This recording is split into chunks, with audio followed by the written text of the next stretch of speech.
किसी इंसान की किस्मत कब बदलती है? यह एक गहरा सवाल है जो हर व्यक्ति के जीवन में कभी न कभी उठता है। क्या किस्मत पहले से लिखी होती है या फिर हमारे कर्म उसे बदलने की ताकत रखते हैं? इस प्रेरणादायक कहानी में दो भाइयों की यात्रा के माध्यम से यह बताया गया है कि कैसे धैर्य, मेहनत और सही दिशा में कर्म करने से किस्मत के चक्र को घुमाया जा सकता है। जीवन में उतार चढ़ाव आते हैं, लेकिन असली बदलाव तब होता है जब हम अपने कर्मों को समझकर उन्हें सही दिशा में लगाते हैं। नमस्कार दोस्तों, स्वागत है आपका हमारे चैनल बुद्ध ब्लेसिंग पर, जहां हम आपको प्रेरणादायक कहानियों के माध्यम से जीवन को नई दिशा दिखाने का प्रयास करते हैं। आज की कहानी में हम जानेंगे इंसान की किस्मत कब बदलती है, सच्ची ताकत से रूबरू कराएगी। तो आइए बढ़ते हैं आज की इस कहानी की ओर। कहानी की शुरुआत एक छोटे से गांव शिवपुर से होती है, जो घने जंगलों से घिरा हुआ था। इस गांव की सुंदरता उसके हरे भरे खेत, ठंडी हवाएं और साफ बहते झरनों में झलकती थी। शिवपुर में बसने वाले लोग सीधे सादे, मेहनती और ईमानदार थे। यद्यपि यह गांव प्राकृतिक संसाधनों से समृद्ध था, पर यहाँ के लोग किस्मत पर अत्यधिक भरोसा रखते थे। वे मानते थे कि मेहनत से ज्यादा किस्मत का खेल जीवन को बनाता और बिगाड़ता है। गांव में एक परिवार रहता था जो सालों से खेती करता चला आ रहा था। इस परिवार के मुखिया थे राम और श्याम के पिता, जो खुद मेहनती किसान थे। वे जमीन को अपनी माता मानते थे और उस पर कड़ी मेहनत करके फसलें उगाते थे। पिता का मानना था कि जो बोओगे वही काटोगे, इसलिए वे अपने बेटों को भी यही सिखाते थे कि जीवन में मेहनत ही सबसे बड़ा धर्म है। राम और श्याम इसी किसान परिवार के दो बेटे थे। बड़ा भाई राम अपने पिता के नक्शे कदम पर चलते हुए एक मेहनती और ईमानदार इंसान बन गया। उसने पिता से सीखा था कि जीवन में किस्मत से ज्यादा महत्व कर्म का है। वह खेतों में दिन रात काम करता और सोचता कि एक दिन उसकी मेहनत का फल जरूर मिलेगा। वहीं छोटा भाई श्याम पिता की बातों को ज्यादा गंभीरता से नहीं लेता था। उसे लगता था कि किस्मत से ज्यादा कुछ नहीं होता और जो किस्मत में लिखा है वही मिलेगा। उसकी इस सोच की वजह से वह काम से कतराता था और दूसरों पर निर्भर रहने की आदत बना ली थी। वक्त का पहिया घूमता है और एक दिन राम और श्याम के पिता का देहांत हो गया। अब राम पर जिम्मेदारियों का बोझ आ पड़ा। उसने अपने पिता की भूमि को संभाला और खेतों में दिन रात काम करना शुरू कर दिया। दूसरी ओर श्याम पिता के निधन के बाद पूरी तरह से लापरवाह हो गया। वह दिन भर गांव के चौपाल पर बैठकर किस्मत की बातें करता और कहता, देखो, किस्मत कभी न कभी सबको मौका देती है, मेहनत करने वालों को सिर्फ कष्ट ही मिलता है। राम ने कई बार अपने भाई को समझाया, श्याम, जीवन में मेहनत ही असली पूंजी है। किस्मत पर यूं भरोसा करना ठीक नहीं। किस्मत मौका देती है, पर उसे साकार करने के लिए कर्म का सहारा जरूरी है। श्याम हमेशा हंसकर जवाब देता, भैया, किस्मत का खेल बड़ा होता है, तुम देखते जाओ, एक दिन बिना मेहनत के मेरी किस्मत बदल जाएगी। राम अपने भाई की बातों को नजरअंदाज करते हुए अपने कर्म में जुटा रहा। वह मानता था कि किस्मत मौका तो देती है, पर उसे साकार करने के लिए कर्म की आवश्यकता होती है। गांव में एक दिन अचानक से गुरुजी हुआ। ये गुरुजी बहुत ज्ञानी और अनुभवी थे। उनके बारे में कहा जाता था कि वे भगवान बुद्ध के महान उपदेशों के अनुगामी थे और जीवन के गहरे रहस्यों को समझते थे। शिवपुर के लोग उन्हें भगवान का अवतार मानते थे और उनसे मार्गदर्शन लेने के लिए उनके पास जाते थे। राम और श्याम को भी उनके बारे में पता चला। राम ने सोचा कि शायद गुरुजी से कुछ मार्गदर्शन मिलेगा और उसकी मेहनत का फल जल्द ही मिल सकेगा। श्याम, जो किस्मत पर अत्यधिक भरोसा करता था, ने भी सोचा कि गुरुजी उसके लिए किस्मत का कोई खास रहस्य उजागर करेंगे। दोनों भाई एक दिन गुरुजी से मिलने पहुंचे। गुरुजी अपने आश्रम में ध्यानमग्न बैठे थे जब राम और श्याम उनके पास पहुंचे। गुरुजी ने दोनों भाइयों को देखा और एक मुस्कान के साथ कहा, बेटा, तुम दोनों कौन हो और क्यों आए हो? राम ने पहले बोलते हुए कहा, गुरुजी, मैं राम हूं, इस गांव का एक साधारण किसान। मैं सालों से मेहनत कर रहा हूं, लेकिन मुझे लगता है कि मेरी किस्मत नहीं बदल रही। क्या मेरी किस्मत कभी बदलेगी? गुरुजी ने राम की आंखों में गहराई से देखा और बोले, बेटा, किस्मत का खेल बड़ा गूढ़ होता है, लेकिन याद रखना, किस्मत तभी बदलती है जब कर्म और धैर्य का साथ हो। सिर्फ कर्म करना ही काफी नहीं है, कभी कभी धैर्य भी आवश्यक होता है। इसके बाद श्याम ने बात को आगे बढ़ाते हुए कहा, गुरुजी, मैं श्याम हूं, राम का छोटा भाई। मुझे यकीन है कि किस्मत ही इंसान की जिंदगी को बदलती है। मैंने मेहनत नहीं की, लेकिन मुझे लगता है कि एक दिन मेरी किस्मत मुझे बिना मेहनत के सब कुछ देगी। क्या यह सच है? गुरुजी हंसते हुए बोले, श्याम, किस्मत का खेल तुम्हें कुछ समय के लिए सफल बना सकता है, लेकिन अगर तुम उसे सही दिशा में नहीं संभालते तो वह सफलता भी तुम्हारे हाथ से फिसल जाएगी। श्याम ने हल्के से हंसते हुए कहा, गुरुजी, मुझे यकीन है कि किस्मत मेरे साथ होगी। गुरुजी ने गहरी सांस ली और बोले, तुम दोनों को समझने के लिए मैं तुम्हें 2 कहानियां सुनाऊंगा। ये कहानियां किस्मत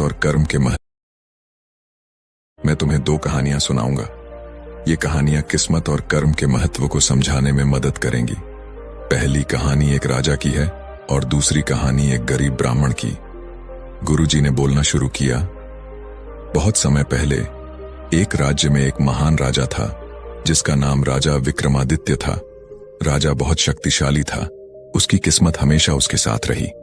हर युद्ध में उसे जीत मिलती, हर योजना सफल होती और उसकी प्रजा उसे भगवान के रूप में पूजती थी। लेकिन एक दिन अचानक उसकी किस्मत बदल गई। राजा का राज्य पर आक्रमण हुआ और वह उस युद्ध में हार गया। उसकी संपत्ति, सेना और शक्तियां सब छिन गईं। राजा सोच में पड़ गया कि आखिर उसकी किस्मत ने उसका साथ क्यों छोड़ा। उसने एक साधु से जाकर पूछा, महाराज, मेरी किस्मत हमेशा साथ रही, लेकिन अब मुझे क्या हो गया है? साधु ने राजा से कहा, राजन, किस्मत हमेशा एक जैसी नहीं रहती। यह एक पहिया है जो ऊपर भी ले जाता है और नीचे भी। तुम्हारी किस्मत ने तुम्हें सफलता दी, लेकिन तुमने उसका अहंकार कर लिया, इसलिए अब यह पहिया नीचे की ओर मुड़ा है। लेकिन अगर तुम सच्चे मन से फिर से कर्म करोगे तो यह पहिया फिर से ऊपर की ओर लौटेगा। राजा ने साधु की बात मानी और अपना अहंकार त्याग कर कर्म में लग गया। धीरे धीरे उसकी किस्मत फिर से बदल गई और वह फिर से राजा बन गया। गुरुजी ने दोनों भाइयों को देखा और कहा, इस कहानी से हमें यह समझना चाहिए कि किस्मत का खेल एक चक्र है जो कर्म और धैर्य से चलता है। अब गुरुजी ने दूसरी कहानी सुनाई। एक गांव में एक गरीब ब्राह्मण रहता था। वह बहुत निर्धन था, लेकिन उसकी आस्था अपने कर्मों में अटूट थी। वह दिन रात मेहनत करता, पर उसकी किस्मत उसे सफलता नहीं दे रही थी। उसके घर में गरीबी का राज था और उसके पास खाने के लिए भी पर्याप्त नहीं था। एक दिन ब्राह्मण ने भगवान से प्रार्थना की, हे भगवान, मैंने जीवन भर मेहनत की है, फिर भी मेरी किस्मत क्यों नहीं बदलती? भगवान ने उसे सपने में दर्शन दिए और कहा, तुम्हारी किस्मत बदलने का समय आया है, परंतु याद रखो, तुम्हारी मेहनत ने ही तुम्हारी किस्मत को इस मोड़ तक पहुंचाया है।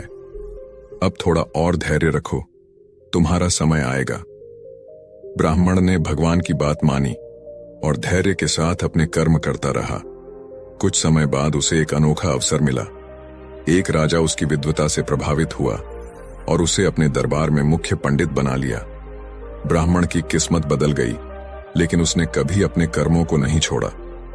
गुरुजी ने कहा, इस कहानी से यह सीखने को मिलता है कि किस्मत बदलने में समय लगता है, पर कर्म का साथ कभी नहीं छोड़ना चाहिए।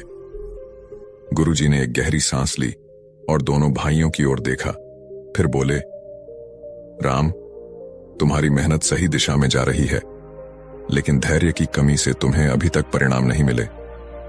किस्मत का चक्र घूमेगा, लेकिन उसे धैर्य के साथ सहारा देना जरूरी है। और श्याम, तुम्हें यह समझना होगा कि किस्मत का सहारा कभी भी स्थायी नहीं होता।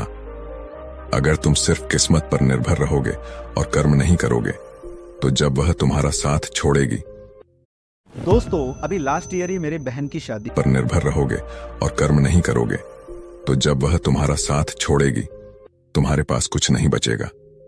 राम ने सिर झुकाकर कहा, गुरुजी, मुझे समझ में आ गया कि धैर्य और कर्म ही किस्मत का असली साथी है। मैं अपनी मेहनत को और ईमानदारी से करता रहूंगा। श्याम ने थोड़ा असमंजस में रहते हुए कहा, गुरुजी, क्या मेरे पास अब भी समय है कि मैं अपनी आदतें बदल सकूं? गुरुजी ने मुस्कुराते हुए कहा, श्याम, समय हमेशा मौजूद है। अभी भी तुम अपने कर्मों को सुधार सकते हो। किस्मत तभी तुम्हारा साथ देगी जब तुम उसे अपना सहारा नहीं बल्कि अपना साथी मानोगे। गुरुजी की बातों के बाद दोनों भाई गांव लौट आए। शिवपुर की धूल भरी सड़कों पर चलते हुए दोनों ने अपने गांव के खेतों और झरनों को देखा। यह गांव सदियों से किस्मत और मेहनत की गवाही देता आया था। राम ने हमेशा इसे अपनी जिम्मेदारी के रूप में देखा और अब श्याम ने भी गांव की खुशहाली को अपनी आंखों से देखा और महसूस किया कि यह सब मेहनत का नतीजा है, न कि केवल किस्मत का खेल। राम ने श्याम से कहा, भाई, हमें अपनी भूमि पर और मेहनत करनी होगी। गुरुजी ने हमें जो सीख दी है उसे अपनाकर हम अपनी किस्मत को खुद गढ़ सकते हैं। श्याम ने सहमति में सिर हिलाया और बोला, भैया, मैं भी अब यह समझ गया हूं कि किस्मत केवल तभी बदलती है जब हम अपने कर्मों को सुधारते हैं। मैं तुम्हारे साथ इस जमीन पर काम करूंगा और अपनी आदतें बदलने का प्रयास करूंगा। कुछ समय बीतने के बाद दोनों भाई फिर से गुरुजी के पास गए। श्याम ने गुरुजी से पूछा, गुरुजी, आपने हमें किस्मत का महत्व और कर्म का महत्व बताया, लेकिन मैं यह जानना चाहता हूं कि क्या कभी ऐसा समय आता है जब इंसान को लगे कि सब कुछ खो गया है और किस्मत कभी नहीं बदलेगी। गुरुजी ने श्याम की बात ध्यान से सुनी और बोले, यह बहुत अच्छा सवाल है। जब इंसान को लगता है कि उसकी किस्मत ने उसका साथ पूरी तरह छोड़ दिया है, तब भी कर्म का महत्व कम नहीं होता। मैं तुम्हें एक और कहानी सुनाता हूं जिससे तुम समझ सको कि कैसे सबसे बुरे हालात में भी किस्मत बदल सकती है। गुरुजी ने फिर से कहानी का सूत्र पकड़ते हुए कहा, प्राचीन समय की बात है। राजा हरिश्चंद्र एक महान और धर्मात्मा राजा थे। वे सत्य के प्रति इतने समर्पित थे कि उनकी ईमानदारी और न्यायप्रियता की गाथा पूरे विश्व में विख्यात थी। परंतु एक दिन उनकी किस्मत ने एक कठिन मोड़ लिया। उन्हें अपना पूरा राज्य, धन और प्रतिष्ठा सब कुछ छोड़ना पड़ा। उन्होंने अपना परिवार खो दिया और खुद को एक दास के रूप में बेच दिया। परंतु राजा हरिश्चंद्र ने कभी अपनी ईमानदारी और सत्य को नहीं छोड़ा। उन्होंने सोचा कि भले ही किस्मत ने उन्हें आजमाया हो, लेकिन उनके कर्म और धर्म उन्हें एक दिन वापस सम्मान दिलाएंगे। उन्होंने दासत्व में रहते हुए भी अपने कर्तव्यों का पालन किया और कभी सत्य का मार्ग नहीं छोड़ा। अंततः उनकी इस निष्ठा और धैर्य ने उनकी किस्मत को फिर से बदल दिया। उन्हें उनका राज्य और सम्मान वापस मिल गया और उनका नाम सदियों तक एक मिसाल के रूप में याद किया जाता रहा। गुरुजी ने अपनी कहानी समाप्त करते हुए कहा, इस कहानी से यह सीखने को मिलता है कि किस्मत चाहे जितनी भी कठिन क्यों ना हो, अगर हम अपने कर्म और धर्म के पथ पर डटे रहते हैं तो किस्मत भी हमारा साथ देना शुरू कर देती है। समय चाहे कितना भी कठिन क्यों ना हो, हमें कभी अपने मूल्यों और कर्मों से विचलित नहीं होना चाहिए। राम और श्याम दोनों गुरुजी की इस कहानी से बहुत प्रभावित हुए। राम ने गुरुजी का आशीर्वाद लेते हुए कहा, गुरुजी, आपने हमें सही मार्ग दिखाया है। हम हमेशा अपने कर्मों पर विश्वास रखेंगे और कभी हार नहीं मानेंगे।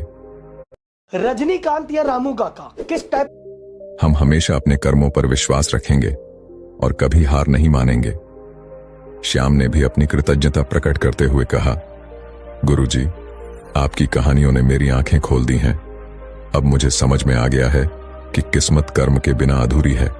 मैं भी अब मेहनत करूंगा और धैर्य के साथ जीवन की परीक्षा का सामना करूंगा। गुरुजी की बातों के बाद राम और श्याम ने अपने गांव में एक नई शुरुआत की। राम ने पहले की तरह ही खेतों में काम करना जारी रखा, लेकिन अब उसके मन में धैर्य और विश्वास की नई भावना थी।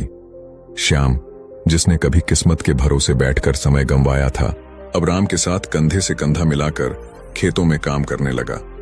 दोनों भाइयों ने मिलकर खेतों को सींचा, मेहनत की और गांव को खुशहाल बनाया। समय के साथ राम और श्याम की मेहनत रंग लाई। उनके खेतों में पहले से अधिक फसलें होने लगीं और उनका जीवन समृद्धि की ओर बढ़ने लगा। श्याम ने गुरुजी की बातें हमेशा अपने दिल में रखीं और कर्म के महत्व को कभी नहीं भूला। उसने किस्मत पर भरोसा किया, लेकिन अब वह जानता था कि किस्मत तभी बदलती है जब कर्म का साथ हो।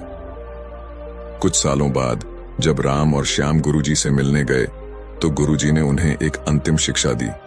उन्होंने कहा, बेटा, जीवन में किस्मत का खेल कभी भी थमने वाला नहीं है। यह एक चक्र है जो हमेशा घूमता रहेगा, लेकिन अगर तुम्हारे पास कर्म और धैर्य है तो किस्मत भी तुम्हारा साथ देगी। याद रखना, मेहनत का फल देर सवेर जरूर मिलता है। राम और श्याम ने गुरुजी की बातें समझ ली थीं। वे अब जानते थे कि जीवन में कर्म और किस्मत एक दूसरे के पूरक हैं। इस प्रकार राम और श्याम की कहानी हमें यह सिखाती है कि किस्मत का खेल कितना भी उलझा हुआ क्यों ना हो, असली जीत उसी की होती है जो अपने कर्मों पर विश्वास करता है। जीवन में कठिनाइयां और चुनौतियां हमेशा आएंगी, लेकिन धैर्य और मेहनत के बल पर हम अपनी किस्मत को बदल सकते हैं। इस कहानी का यही संदेश है। किस्मत का चक्र तभी घूमता है जब कर्म और धैर्य का संगम होता है। अगर आप भी अपनी मेहनत जारी रखेंगे तो किस्मत एक दिन अवश्य बदलेगी। धन्यवाद।